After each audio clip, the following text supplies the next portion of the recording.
আশা করি সবাই বাসে চেপেছে, ট্রেন, বাস, মোটরসাইকেল যাই হোক চেপেছে।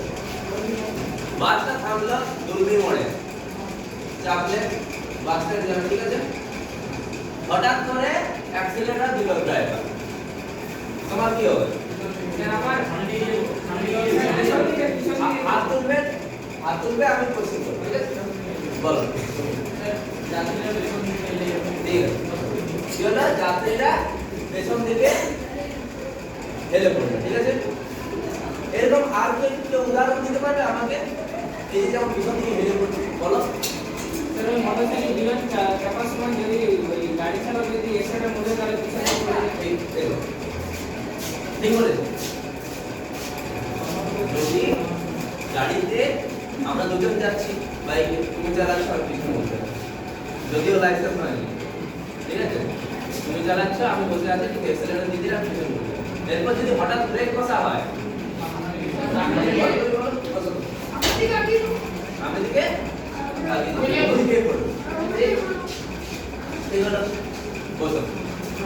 গাড়িতে সিট বেল্ট দেওয়া কিছু তো কারণ আছে, কারণটা কেউ কি বলতে পারবে আমাকে? তোমরা গাড়িতে সিট বেল্ট দেওয়া হয়, এই যে গাড়ি, চার চাকা গাড়ি হোক, লরি হোক, বাস হোক, সিট বেল্ট থাকে। তুমি বলো।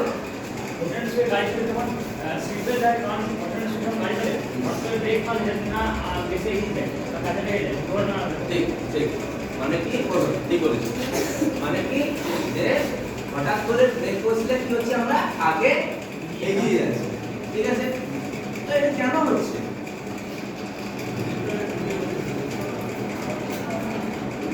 বলো তুমি বলো। গতিজাগ্রতার কারণে হচ্ছে। ঠিক, গতিজাগ্রতার কারণে এটা আসবো করো, বসো, ঠিক বলেছো। এটা কি দেখতে পাচ্ছ তোমরা? পোস্ট কার্ড ন্যাকারও বলতে এটা কার্ড, যা ব্ল্যাক কার্ড, এটা একটা ব্ল্যাক আর্ট পেপার, ঠিক আছে। এটা কি গ্লাস, এই গ্লাসে কি করা হয়? জল, কোল্ড ড্রিঙ্কস। আর এটা কি কয়লা, কয়লা কয়েন দেখতে পাচ্ছ?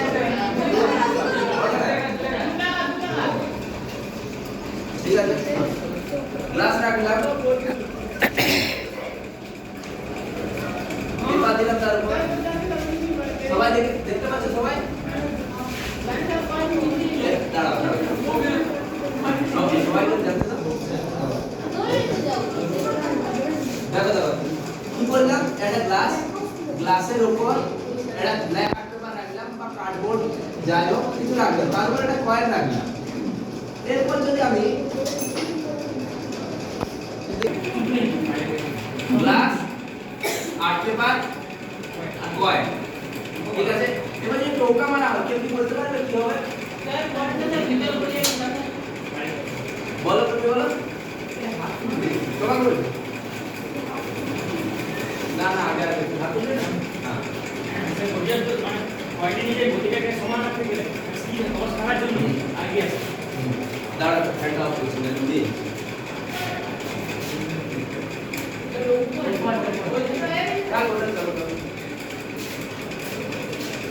দেখো কি হলো, তোমরা বলো কি হলো? পয়েন্টটা কোথায় পড়েছো? কাগজের সাথে উড়ে গেল না কেন? এই যে স্পিড থাকতে চাইছে, স্থির, আর ওখানে যেটা বললাম যে বসো, আর যে গতিশীল বস্তু কি থাকতে চাইছে? গতিশীল থাকতে চাইছে। দেখো এই যে ধর্মগুলো আছে, যে স্থির বস্তু স্থির থাকতে চাইছে, গতিশীল বস্তু গতিশীল থাকতে চাইছে, এগুলো সবাই জানতো, কিন্তু ফার্স্ট পর্যবেক্ষণ যে করেছিলেন তিনি হলেন নিউটন। নিউটনের আগে তো এইগুলো জিনিসগুলো হতোই, ঠিক আছে। নিউটনের আগে এই জিনিসগুলো হতোই, কিন্তু ফার্স্ট পর্যবেক্ষণ করলেন কে? নিউটন। এর কারণ দিলেন কে? নিউটন, ঠিক আছে। তো এই যে ধর্ম, যে স্থির বস্তু ছিল তা স্থির থাকতে যাচ্ছে, গতিশীল বস্তু ছিল তা গতিশীল থাকতে, সেই বিষয় নিয়ে আজকের পাঠ, যেটা হলো নিউটনের প্রথম গতিসূত্র, ঠিক আছে।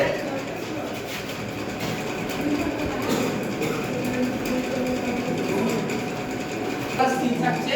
গতিশীল বস্তু চিরকাল গতিশীল থাকছে। তাহলে নিউটনের প্রথম গতিসূত্র কেউ কি বলতে পারবে? এদিকে কেউ? নিউটনের নিউটনের প্রথম গতিসূত্র, এই যে পদার্থের ধর্ম স্থির বস্তু চিরকাল স্থির থাকছে, গতিসূত্রের ধর্ম গতিশীল। নিউটন একটা জাস্ট একটা যে সূত্র দিয়েছিল, ওই সূত্রটা কেউ কে বলতে পারবে? বলো, তুমি বলো। কোনো বস্তুর উপর বাইরে থেকে বল প্রয়োগ না করা হলে সেই বস্তু চিরকাল স্থির থাকে এবং গতিশীল বস্তুর সমবেগে সরলরেখা অবলম্বন করে চলতে থাকে। ঠিক বসো। তাহলে কি বললো? যে বাইরে থেকে কোনো বস্তুর উপর বল প্রয়োগ করা না হলে স্থির বস্তু চিরকাল স্থির থাকবে, গতিশীল বস্তু চিরকাল চিরকাল কি করবে? সমবেগে সরলরেখায় চলতে থাকবে বা গতিশীল থাকবে। ঠিক আছে? মনে করে এই যে গ্লাসটা, এই গ্লাসটা এখন এখানে রেখে দিলাম। মনে করো কোনো প্রাকৃতিক দুর্যোগ হলো না, ভূমিকম্প হলো না বা কিছু হলো না, ঠিক আছে? 10 বছর পরে এসে যদি আমরা দেখি, আমরা সবাই চলে গেলাম, এবার 10 বছর পরে আসবে ঘুরে স্কুলে, ঠিক আছে? 10 বছর পরে এসে দেখলাম কি গ্লাসটা এখানে থাকবে না অন্য কোথাও থাকবে? ঠিক আছে, এখানে থাকবে। এটাই নিউটনের সূত্র। আর কি? এবার যদি বাইককে একই অ্যাক্সিলারেটর দেওয়া হয় আর পর্যাপ্ত যদি পেট্রোল বারবার ভরা হয়, ব্রেকেই না কষা হয়, তাহলে বাইক সবসময়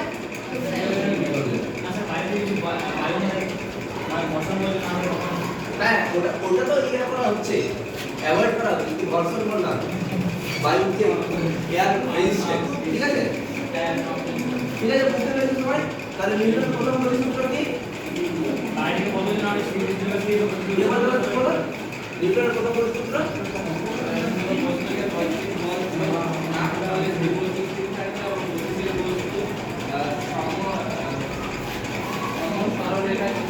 ঠিক বলেছো, বলো। ঠিক আছে, নিউটনের প্রথম গতিসূত্র বলেছো।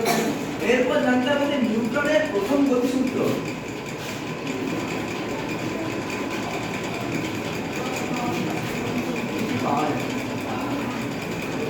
নিউটনের প্রথম গতিসূত্র বা Newton's first law of motion, ঠিক আছে? এই নিউটনের প্রথম গতিসূত্র থেকে আমরা কি কি জানি? কেউ কি বলতে পারবে আমরা এখান থেকে কি কি জানতে পারলাম? বলো, তুমি বলো। বলের সংজ্ঞা, বলের সংজ্ঞা তুমি বলো। বলের সংজ্ঞা বস্তুর ছাড় তুমি বলো। বলের সংজ্ঞা বলো।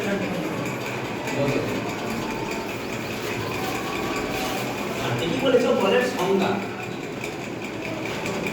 বলের সংজ্ঞা, এই যে বল, এটা কেউ কি বলতে পারবে যে বল কি? বল কি?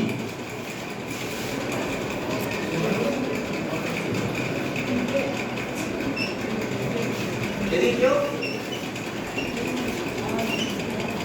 বলো তুমি। বাইরে থেকে যে প্রয়োগ করে স্থির বস্তুকে গতিশীল কিংবা গতিশীল বস্তুকে স্থির কিংবা কোনো বস্তুর গতির উন্মুখ পরিবর্তন কিংবা সে আকৃতি পরিবর্তন করা হয় বা করার চেষ্টা করা হয় তাকে বল বলা হয়। ঠিক আছে, বলো। কি বলতে বলতে বলো, বলো, তুমি চেষ্টা করো, আমরা ভাবি। কেউ এদিকে কেউ বলতে পারবে? কি বলো? বলো।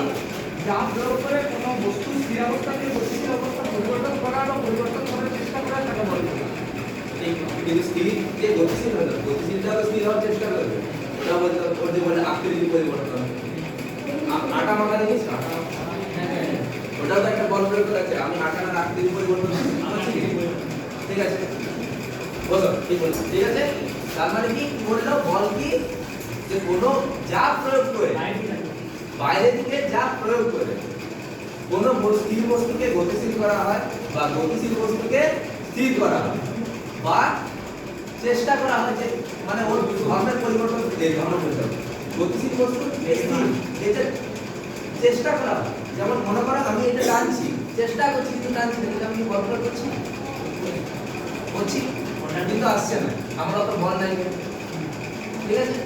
তার মানে কি যে আমি বল প্রয়োগ করছি কিন্তু কাটতে হচ্ছে, ঠিক আছে? কিন্তু আমি বল প্রয়োগ করছি, অর্থাৎ চেষ্টা করছি, কিংবা আকৃতি আয়তন এগুলো পরিবর্তন এগুলো চেষ্টা করা হয়, ঠিক আছে? এটাকেই বল বলা।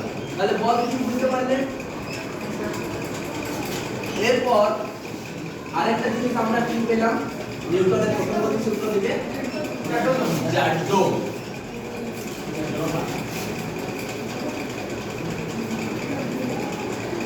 জাড্ডটা কি আর কেউ বলো তুমি বলো বস্তু যে ধর্মের জন্য কোনো স্থির বস্তু স্থির থাকতে চায় এবং গতিশীল বস্তু গতিশীল থাকতে চায় বস্তু সেই ধর্মকে জাগ্রত গুণ বলে। ঠিক বলেছো বসো তার মানে কি বলছে স্থির সবসময় স্থির থাকতে চায় এই যে স্থির সবসময় স্থির থাকতে চায় এই যে এটা টানছি কিন্তু এটা স্থির আছে এটা আরো ফল করে বলছে না আমি যাবো না আমি টানছি বলছে না আমি যাবো না তো এই ধর্মটা এই ধর্মটা স্থির স্থিরতা স্থির থাকতে চায় এটাকে বলা হচ্ছে স্থিতি জাড্য ঠিক আছে জাড্য দুই প্রকার একটা হচ্ছে স্থিতি জাড্য আর একটা গতি ঠিক আছে জাড্য দুই প্রকার স্থিতি জাড্য গতি জাড্য স্থির বস্তু চিরকাল স্থিতিতে থাকতে চায় সেটাকে বলা হয় স্থিতি জাড্য আর গতিশীল বস্তু চিরকাল গতিশীল থাকতে চায় তাহলে এটা বলা হবে গতি জাড্য মহাকাশে কোনো যদি ছেড়ে দাও কোনো রকেট ছেড়ে দাও একটা নির্দিষ্ট গতিবেগ দিকে মহাকাশে ওখানে কোনো বায়ু নেই এয়ার রেজিস্ট্যান্স নেই কোনো ঘর্ষণ হবে না তো মানে কি হবে সমবেগে চলতে থাকবে আর চলতে থাকবে যখন না কোনো প্ল্যানেটে গিয়ে ক্রাশ করে ঠিক আছে বা অ্যাস্ট্রয়েডে গিয়ে ক্রাশ করে যাই হোক যদি কোনো পথে কোনো কিছু না আসে তাহলে চলতেই থাকবে ঠিক আছে এটাই হচ্ছে কথা হলো তাহলে স্থিতি জাড্য গতি জাড্য ঠিক আছে জাড্যর ব্যাপারে বোঝা গেছে তাহলে এবার ফিরে আসি আমরা বলটা জানলে যে কি প্রয়োগ করা হয় বাইরে থেকে পরিচিত একটা জিনিস একটা বলের ব্যাপারে আছে এই যে দেখো আমি যে এটা টানছি তো টানছি এটা কি হচ্ছে তাহলে তো আমরা বল দিচ্ছি আর আমি আর একটু জোরে টানি এবার নোট ঠিক আছে তাহলে তো এখান থেকে বলা যায় যে বল দুই প্রকার একটাতে বস্তু গতিশীল হচ্ছে একটাতে বস্তু গতিশীল হচ্ছে না ঠিক আছে একটু বলতে পারবে এই দুটো বল যেটা বললাম বল দুই প্রকার কি কি কেউ বলতে পারবে বল তুমি বলো প্রতিহিত বল আর কার্যকর প্রতিহিত বল আর কার্যকর ঠিক বলেছো কার্যকর বলের অপর নাম কি বলো তুমি বলো অপরজিত দেখ বসো তুমি তাহলে কি হলো একটা হচ্ছে প্রতিহিত বল আর একটা অপ্রতিহিত বল বা কার্যকর এবার তোমরা একটা চার্ট দাও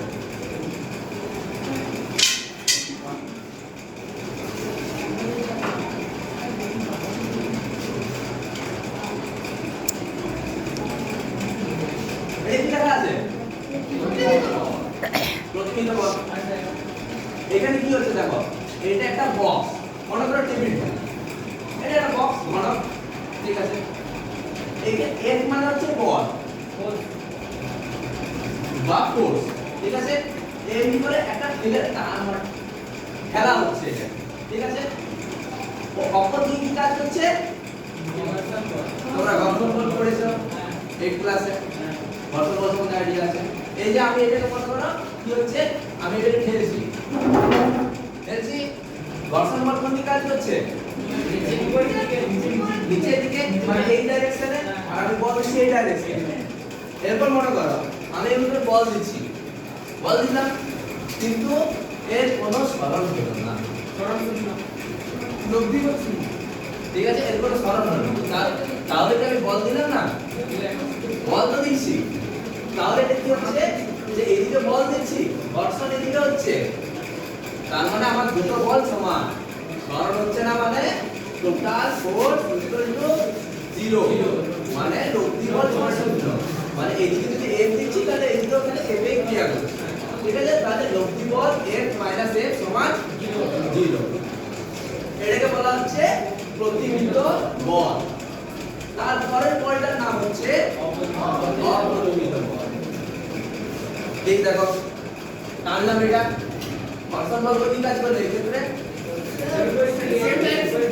বিপরীত দিকে আমি যেদিকে বল প্রয়োগ করছি বা টানছি টানবল দিচ্ছি এটা তার বিপরীতে ঘর্ষণ বল কাজ করবে ঠিক আছে আমরা টান দিলাম এদিকে ঘর্ষণ বল কাজ করবে ঠিক আছে মনে রাখা দেখো এদিকে F1 বলে একটা বল এদিকে ক্রিয়া করছে ওই মানে আমি এদিকে ঠেলার চেষ্টা করছি ঠিক আছে কোন বস্তুকে ঘর্ষণটা তার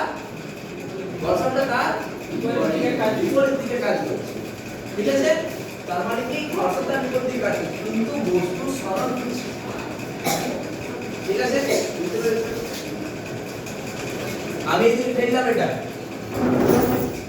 বস্তু সরণ কোন দিকে হলো কে বলতে পারবে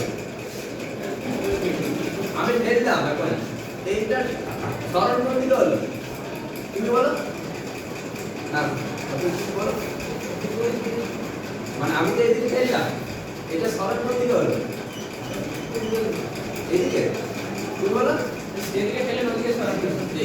কি বললা হ্যাঁ বলো ঠিক আছে বুঝতে পারলে যেদিকে ঠেললাম সেদিকেই সরণ হলো তার মানে কি আর ঘর্ষণ বলে কি কাজ করছে মানে আমি বল ঘর্ষণ বলের দিকে আমি আমার বলটা বেশি ঠিক আছে তার মানে F1 টা এখানে বেশি F1 টা F2 টা কম তাহলে লব্ধি বল হবে F সমান F1 - F2 আমি যদি মনে করি এদিকে 10 নিউটন বল প্রয়োগ করছি ঠিক আছে আর ঘর্ষণ বল ক্রিয়া করছে 5 নিউটন তাহলে লব্ধি বল কত হবে কে বলতে পারবে আমি আরেকবার কোশ্চেনটা বলছি ঠিক আছে আমি 10 নিউটন বল প্রয়োগ করে এটা ঠেলছি ঘর্ষণ বল 5 নিউটন তাহলে লব্ধি বল কত বল কি বলো 5 নিউটন তার মানে কি কি বলেছো তাহলে বুঝতে পেরেছো যে লব্ধি বল হচ্ছে F1 - F2 ঠিক আছে এই লব্ধি বল সম্বন্ধে একটা সূত্র আছে ঠিক আছে সূত্রটার নাম কি বলতে পারবে বলো তুমি বলের সমান্তরিক সূত্র ঠিক বসো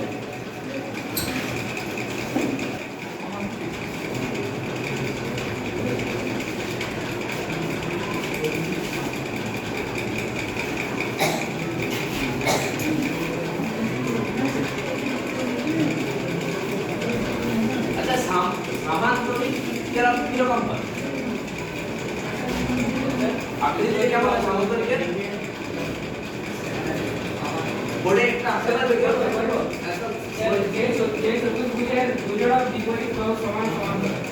সেটা বর্গক্ষেত্র স্যার তো সমান ও সমান করা সমান দৈর্ঘ্য সমান আর সমান করা দৈর্ঘ্য সমান বিপরীত ক্রম স্যার বিপরীত দুজোড়া বিপরীত হবে। একটা এটা না আর বুঝতে পারছো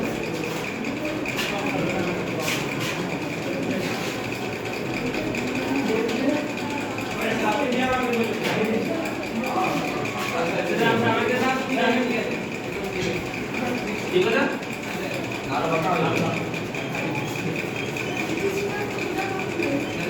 ভাগ এটা দেখে নাও এটা একটা সমান্তরাল দুটোটা বিপরীত বাহু সমান ও সমান্তরাল ঠিক আছে এটা A B C D ঠিক আছে মনে করো D এর বরাবর একটা বল প্রয়োগ করছে ঠিক আছে আর একটা DC বরাবর করছে ঠিক আছে মানে মনে করো এদিকে আমি একটা বল প্রয়োগ করছি আর কেউ এদিকে করছে একটা বল প্রয়োগ এদিকে করছে আর এদিকে করছে যাই হোক এদিকে একটা বল প্রয়োগ করছে আর এদিকে একটা বল প্রয়োগ করছে তাহলে বস্তু সরণ কোন দিকে হবে স্যার ওই কর্ণ বরাবর ঠিক বলেছো কর্ণ বরাবর আরেকবার বলতে দেখো মনে ভালো করে ভাবো হ্যাঁ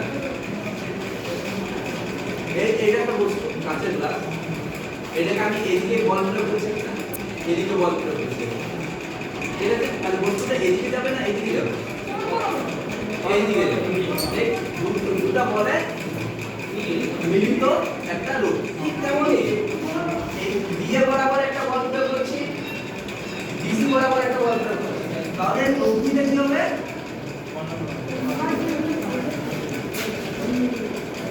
এটাই বলে সামান্তরিক সূত্র ঠিক আছে যে যদি কোনো সামান্তরিকের দুটি বাহু আছে এই দুটি বাহু বরাবর যদি বল প্রয়োগ একক হয় তাহলে তার কর্ণ বরাবর লব্ধি বল ক্রিয়া করে এটা বলে সামান্তরিক ঠিক আছে বুঝতে পেরেছো দেখে নাও, যদি মনে করো কোনো বল এইদিকে ক্রিয়া করছে, একে উপাংশে ভাঙবো। উপাংশ জানো, একটা বলকে যদি আমরা উপাংশে ভাঙি তাহলে কি হবে? দুটি উপাংশ তৈরি হবে, মনে রাখবে। ঠিক আছে, একটা হচ্ছে অনুভূমিক উপাংশ আচ্ছা উলম্ব আর একটা হচ্ছে উলম্ব উপাংশ। ঠিক আছে, বুঝতে পেরেছো? কোন বল এদিকে যদি ক্রিয়া করে ওর একটা অনুভূমিক উপাংশ হবে আর একটা লম্ব উপাংশ হবে। ঠিক আছে, তাহলে বুঝতে পেরেছো? ঠিক আছে।